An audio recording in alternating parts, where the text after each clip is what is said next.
어떤 주일학교 선생님의 반에 아이들이 있었습니다. 그 아이들은 너무나 기쁘게 하나님의 말씀을 듣고 배우는 아이들이었고요. 서로 함께 너무나 잘 놀고 그리고 아주 재밌는 장난꾸러기들이었습니다. 그 중에 하나는 그렇지 않았습니다. 그 중에 하나는 집안이 너무나 어려워서 교회에 오면은 항상 좀 슬퍼하고 심각한 표정이었고, 질문을 해도 잘 대답하지도 않고 질문은 물론 하지 않고 너무나 조용히 항상 있었던 아이였습니다. 항상 교회는 나오지만 절대로 이렇게 시끄럽거든가 아이들하고 같이 노는 그런 아이가 아니었어요. 그러나 어느 날 하루 조이 선생님의 이름은 조이였는데, 조이 선생님이 그 반을 가르칠 때 그 아이가 눈에 불을 켜고 그 말씀을 집중하는 모습을 발견하게 됩니다. 그때 무슨 이야기를 했냐면은 하늘나라에 대해서 얘기를 했습니다. 하늘나라에 하나님의 얼굴을 바라보는 그 이야기를 했습니다. 완전한 용서를 받으며 죽음이 없는 그 삶을 얘기할 때 이 아이는 거의 뚫어지게 쳐다보는 그런 모습 있지요. 그냥 그 큰 눈으로 막 딱 째려보고 있는, 맨 마지막에 드디어 그 아이가 선생님에게 손 들고 물어봅니다. 그런 적이 없었어요. 처음이에요. 이 아이가 선생님한테 이 질문이 하나 있다고, Miss Joy 그랬더니 Yes, Barbara 그랬습니다. 그 아이가 이렇게 물어봤습니다. 하늘나라는 저 같은 아이를 위한 것입니까? Is heaven for girls like me? 저에게도 구원이 가능합니까? 물어봤던 것입니다. 주님이 십자가의 보혈로 인하여 우리에게 주시는 그 구원은 과연 누구에게 해당되는 것일까요? 그것이 오늘의 질문입니다. 누가가 사도행전을 기록했을 때 우리에게 좋은 교훈들을 가르쳐 주기 위하여 기록했습니다. 그런데 그 교훈들 중에 하나가 하나님이 바울과 실라와 또 누가에게 이 계시를 주셔서 마게도니아 땅 빌립보로 가게끔 했는데, 거기에 갔을 때 하나님의 음성을 따라 갔을 때 거기에 하나님의 역사로 인하여 세 가지의 사람이 구원받는 장면을 기록해 주었습니다. 이 사람 외에 다른 사람들도 이 복음을 받아들였지만 이 세 가지 사람을 우리에게 기록해 준 것은 우리에게 아주 좋은 교훈, 즉 누가 구원을 받을 수 있는지 그것을 보여주는 것을 우리가 깨달을 수가 있습니다. 오케이? 그래서 그 중에 세 가지인데, 첫째는 루디아라는 여인이었습니다. 루디아라는 여인은 어디에서 발견했냐면은 거기에 그 주변에 있는 교회를 찾아가 봤는데, Sabbath day, 그러니까 그때의 주일날이었죠. 주일날 교회에 찾아가 봤더니 교회가 없었습니다. 그렇지만 강가에 소그룹으로 모여서 성경 공부하는 여자들을 찾았습니다. 그 여자들 가운데 두목 같은 어떤 여인이 하나가 있었어요. 그 여인의 이름은 루디아였습니다. 그 장면을 우리가 보게 됩니다. 그 루디아가 예수 그리스도에 대해서 그 설명을 사도 바울에게서 받고 마음이 변화가 되어 예수님을 영접하게 되고 온 집안이 세례를 받는 그런 장면이 나타나고 있습니다. 14절에 그렇게 루디아에 대해서 얘기해 주고 있습니다. 두아디라시에 있는 자색 옷감 장사로서 하나님을 섬기는 루디아라 하는 한 여자가 말을 듣고 있을 때 주께서 그 마음을 열어 바울의 말을 따르게 한지라. 주께서 그 마음을 열어 바울의 말을 따르게 한지라. 그와 그의 집에 다 세례를 받았다고 성경 말씀에서 가르쳐 주고 있습니다. 네. 루디아가 분명히 예수님을 영접하고 삶이 완전히 뒤집히는 그런 장면이 생겼습니다. 이 여자는 어떤 여자입니까? 사회에서 모두 다 인정해주고 존경하는 여인 같았었어요. 왜냐하면 여기에 나오는 그 내용을 보면은 자색 옷감이라고 했습니다. 자색 옷감은 옷감 중에 가장 비싼 것을 얘기해주고 있어요. 그러니까 사업가죠. 네? 요즘 얘기하면은 다운타운에서 진짜 잘 나가는 그런 집안 있잖아요. 왜 이렇게 밸런시아 그쪽에서 사는 그 집들, 그렇죠? 거기에서 다 LA로 나가가지고 거기에 그 시내에서 시장하는 사람들, 그 중에서도 또 두목 그런 집안. 그래서 물질적으로 풍부하고 자기 집이 있고 자기 집이 그 사는 곳이 있고 전혀 경제적으로 어려운 사람이 아닙니다. 또 한 가지 하나님을 섬기는 자라고 그랬습니다. 여기에는 하나님을 섬기는 자, 유대인이 아닌다고 그래도 여호와 하나님을 섬기는 성경 말씀에 관심을 가진 신앙이 어느 정도 있는 사람이라고 우리가 얘기하면은 평생 동안 교회 다녔던 사람입니다. 평생 동안 교회 다녔던 사람이 사도 바울이 성경 말씀을 가지고 예수 그리스도를 선포했을 때 예수님을 처음으로 제대로 만나고 예수님을 영접하여 삶이 변화가 되는 모습을 우리가 보게 되는 것입니다. 그러면은 주님이 베풀어 주시는 이 구원은 누구를 위한 것입니까?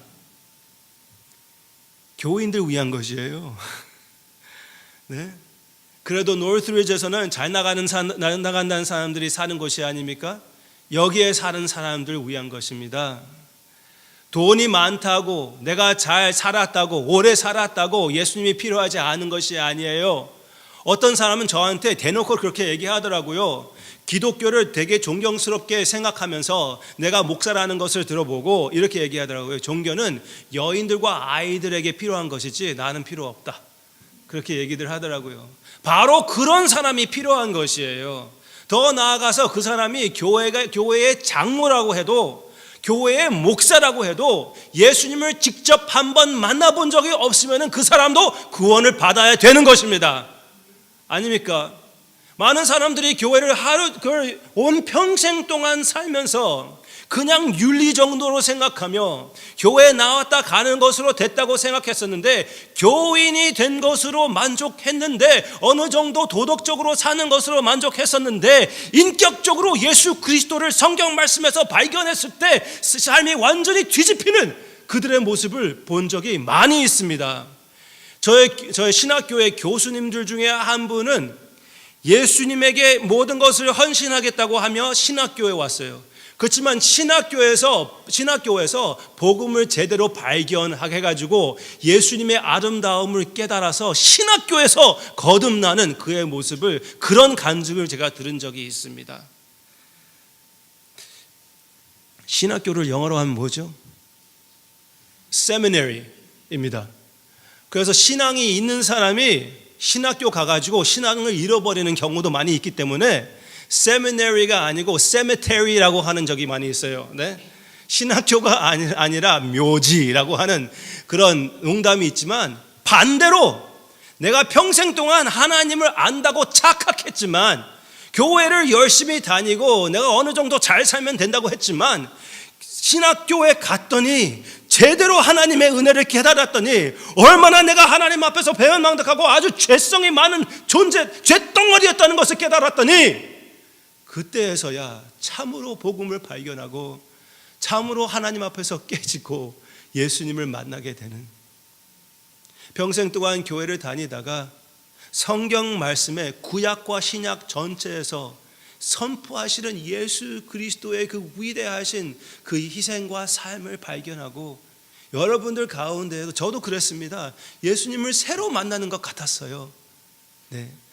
루디아 같은 사람에게는 하나님이 이런 설명으로 이런 교리로 사도 바울의 가르침으로 깨닫게 해주셨습니다. 하나님이 우리 교회 안에서도 그런 역사를 많이 해주시는 역사가 있기를 원합니다. 평생 동안 교회에 다녔지만 이 자리에 와서 예수님을 영접하는 사람들, 네? 그냥 습관적으로 다녔다가 친구를 따라 다녔다가 가족을 따라 다녔다가 이 자리에 와서 예수님을 영접하고, 아니 예수님을 영접하고 안 사람들도 그 갈급한 마음으로 이 자리에 왔을 때 새로 평생 알고 사랑했던 주님을 새로 만나게 되는, 네? 그 사랑이 갑자기 깊이 더 들어가는 그런 간증들이 있었으면 좋겠습니다. 네. 여러분들의 간증도 그렇게 되기를 원합니다. 주님의 사랑의 깊이는 우리가 절대로 다 파악할 수가 없을 것입니다. 지금도 그렇고 하늘나라에서도 역시 그 사랑을 다 파악할 수가 없을 것입니다. 함께 우리 파고 들어가 봅시다. 첫째, 루디아 같은 부자, 성도, 아주 respectable person. 둘째는 루디아와 반대의 어떤 여자를 발견하게 됩니다. 이것은 귀신 들린 여종입니다. 귀신 들린 이 여종은 많은 사람들의 fortune telling을 잘 하던 사람이에요. 미국식으로 얘기하면은 psychic, 한국식으로 얘기하면은 무당. 네. 아주 유명한 무당이었습니다. 네. 마담하고 무당하고 다른 거죠. 하여튼 무당이었어요. 큰일 날 뻔했네. 하여튼 무당이었습니다. 네. 근데 이 무당이 사도 바울과 실라와 그 모든 팀을 따라가면서 이런 고백을 했습니다. 그가 바울과 우리를 따라와 소리 질러 이르되 이 사람들이 지극히 높은 하나님의 종으로서 구원의 길을 너희에게 전하는 자라. 그렇게 계속 선포를 했다고 합니다. 바른 말이잖아요. 그렇죠? 바른 말도 계속 반복하면은 되게 귀찮을 수가 있습니다. 짜증날 수가 있어요. 그래서 제가 이 말씀을 보면서 왜 이런 말을 이 말이 사도 바울에게 좀 걸림돌이 되었을까? 나중에 보면은 이같이 여러 날을 하는지라 바울이 심히 괴로워했다고 그랬습니다. 네. 여러분들은 그렇게 생각할 수가 있어요. 제가 설교하고 있는데 거기에서 누가 목사님이 설교가 맞습니다, 아멘 하면은 좋죠. 그렇지만 제가 이런 생각도 해봤습니다. 하나님이 아멘 나오면 좀 이상하잖아요. 하나님이 여러분들을 사랑합니다, 그렇지만 아멘 이렇게 나오면은 느닷없이 막 그래서 그냥 그걸 완전히 disrupt하는 그런 것 때문에 그랬을까? 아니면은 유명한 무당이잖아요. 그래서 어떤 학자들은 유명한 무당이, 그러니까 뭐라고 하죠? 책을 쓰면은 그 앞글 그리고 뒤에 글 거기에서 그 추천하는 사람들이 있잖아요. 유명한 무당이 사도 바울의 메시지를 추천한다. 그거는 좀 문제가 될 수도 있지요. 그래서 문제가 되었던 것인지 I don't know. 그건 확실한 대답은 없습니다. 그런데 분명히 이것은 있어요. 마귀들이 예수님이 하나님의 아들인 것을 인정했습니까? 인정하지 않았습니까? 인정했습니다. 인정했을 때 예수님이 마귀를 쫓아내버렸습니다. 예? 바른 말이었죠. 그렇지만 예수님을 방해하는 말이었습니다. 그래서 귀신을 쫓아냈습니다. 사도 바울이 설교할 때 바른 말을 귀신이 했습니다. 그렇지만 그때의 사도 바울이 귀신을 내쫓는 것은 우리가 다른 것을 여기 배우지 못한다고 해도 이것은 배울 수가 있는 것이에요. 예수님이 하신 역사를 그대로 이어서 사도 바울과 사도들이 하는 것이었습니다. 여기에서 나타나는 역사는 바로 예수 그리스도의 성령님을 통하여 하시는 역사라는 것을 우리가 인정하고 받아들일 만한 것이란 것입니다. 아멘입니까? 그러면 이 여인은 어떤 여인이었습니까? 이 구원받은 여인은 어떤 여인이었습니까? 이 여인은 완전히 남에게 노예 생활을 하는 귀신 들린 여종이었습니다. 귀신들에게 종노릇도 하고 사람들에게도 종노릇을 하는 완전히 자유가 없는 남에게 얽매여 있던 그런 삶을 살고 있었던, 삶이라고 할 수 없는 삶을 살고 있었던 그런 사람이었습니다. 그런 사람에게 하나님이 자유를 허락하사 구원시켜 주신 것입니다. 그래서 많은 사람들이 예수님을 영접할 때 예수님이 그렇게 말씀하신 그대로 복음의 진리로 인하여 참된 자유를 체험하게 됩니다. 평생 동안 나를 지배했던 무슨 habit, 습관이었던지, 많이 먹는 습관이었던지, 드러그 습관이었던지, 아니면 남에게 인정을 받기 위하여 그것을 위하여 살다가 이제 예수님의 인정을 받아들이고 나서 하나님의 인정을 받았으니 누구의 인정이 이제 필요하겠습니까? 거기에서 또 자유를 체험하는, 제가 이 말을 보면서 이 여자가 진짜 아무것도 없고 빈털털이고 완전 그냥 종의 모습이다 라고 생각했는데, 요즘 여러분들이 이렇게 베이스볼 선수 있잖아요, 바스켓볼 선수 있잖아요, 그들의 그 하는 것을 보면은 프리 에이전트가 아니면은 마음대로 팔려 다닙니다. 그들이 시스템에 들어오면 마음대로 팔려 다니기도 하고 막 그렇습니다. 프리 에이전트가 되면은 다른 데에서 그 사람을 산다고 얘기를 합니다. 물론 돈을 많이 벌지요. 유명합니다. 그렇지만 종의 모습 같지 않습니다. 않습니까? 아주 유명한 어린 아이들이 존경하는 어떤 가수가 있습니다. 셀리나 고메즈라는 친구인데요. 그 아이의 간증을 들어봤습니다. When she was 23, 그때 예수님을 직접 만나고 그 과거에 있던 삶을 얘기할 때 그 전체의 내용은 나는 예전에는 노예였다, 그 내용이었습니다. 다른 사람들의 인정받는 것 대해서 거기에서 노예였고, 내 커리어에 대해서 노예였다. 그러나 주님 안에서 참된 평화와 참된 자유를 체험하게 되었다. 어떤 사람들에게는 이 구원이 하나님의 능력으로 나타나서 참된 자유를 체험하는 그런 하나님의 역사가 있게 되는 것입니다. 마지막 세 번째 인물은 이 여자아이를 하나님의 구원 역사로 이렇게 자유를 해방시켰더니 많은 사람들이 인정하고 예수 그리스도의 복음을 받아들이는 것이 아니라 사도 바울과 그 친구들을 감옥에 던져버렸습니다. 감옥에 들어가서 선행을 했더니 감옥에 들어갔습니다. 그런데 감옥에 들어가서 거기에서 아이고 내 팔자야 하라는 그런 소리가 아니라, 우리 같으면 그럴 수가 있죠.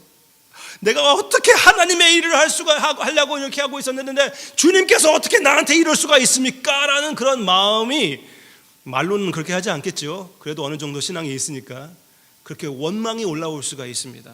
그렇지만 사도 바울과 그 같이 다녔던 그 친구들은 감옥에서 찬양을 드리고 있었고, 성경 말씀에 그 죄수들이 듣고 있더라, 듣더라 그렇게 얘기를 했습니다. 그 죄수들에게 신앙자의 모습을 보였습니다. 또 누가 듣고 있는지 알았습니까? 알고 계십니까? 간수가 듣고 있었습니다. 간수, 그이들을 지키는 자, 그분도 이 찬양 소리를 들었고, 그 밤에 지진이 있어가지고 문이 활짝 열렸었는데, 감옥의 문이 활짝 열리면은 먼저 생각나는 것이 무엇입니까? 죄수들은 다 도망갔다. 죄수들이 그때에 도망가면 간수는 어떻게 됩니까? 죽게 되는 것이에요. 내가 죽임을 당하느니 그냥 내가 자살하는 게 낫겠다 하면서 검을 들고 자기가 자살하려고 했습니다. 그 순간 사도 바울이 외쳐서 자신에게 해하지 말아라, 우리 모두 다 여기에 있다 라고 외쳤습니다.